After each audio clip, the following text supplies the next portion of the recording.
తెలంగాణలో ప్రతి గ్రామం అభివృద్ధి చెందాలనే లక్ష్యంతో రాష్ట్ర ప్రభుత్వం ఎంతో ప్రతిష్టాత్మకంగా ప్రజాపాలన కార్యక్రమం చేపట్టిందని ఎంపీడీఓ రాజిరెడ్డి అన్నారు.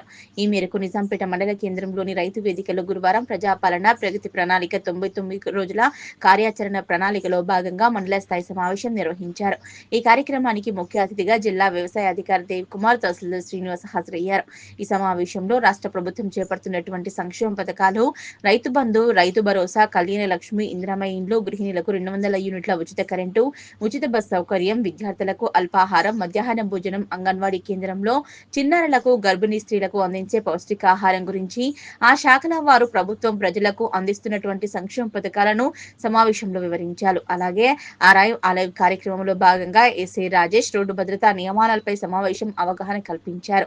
రోడ్డు ప్రతిజ్ఞ చేయించి ప్రతి ఒక్క వాహనదారుడు హెల్మెట్, సీటు బెల్ట్ ధరించి వాహనాన్ని నడపాలన్నారు. రాష్ట్ర ప్రభుత్వం ప్రజాపాలన కార్యక్రమం ద్వారా రోడ్డు ప్రమాదాలు జరగకుండా అవగాహన కార్యక్రమాలు చేపట్టడం జరుగుతుందన్నారు. ప్రతి ఒక్కరూ రోడ్డు భద్రతా నియమాలను పాటించాలని, రోడ్డు ప్రమాదాలకు గురికాకుండా తగు జాగ్రత్తలు తీసుకోవాలని పోలీస్ శాఖ ఆధ్వర్యంలో సమావేశం నిర్వహించిన అధికారులకు ప్రజాప్రతినిధులచే ప్రతిజ్ఞ చేయించారు. ఈ కార్యక్రమంలో వ్యవసాయ అధికారి సోమలింగారెడ్డి, ఎంపీఓ వెంకట నరసింహారెడ్డి, విద్యుత్ AE Ganesh, mission Bhagiratha AE Vikshapati, Panchayatiraj Sharath, Pavan, irrigation officer Swapna, ICDC Lakshmi, డాక్టర్లు వైష్ణవి, సాయికృష్ణ, ఎంఈఓ శ్రీనివాస్, సర్పంచ్లు భానుప్రకాష్ రెడ్డి, బొమ్మన మల్లేశం, నరేందర్, కనకరాజు, ప్రవీణ్, బాబు నాయక్, రామచంద్ర నాయక్, కనకరాజు, నాతి అంజమ్మ, ముత్యాల సరితారెడ్డి, ఉప సర్పంచ్ మహేందర్, రమేష్, వివిధ గ్రామాల కార్యకర్తలు, అంగన్వాడీ టీచర్లు, ఏఎన్ఎంలు, ఆశా వర్కర్లు, వివోఏలు తదితరులు పాల్గొన్నారు.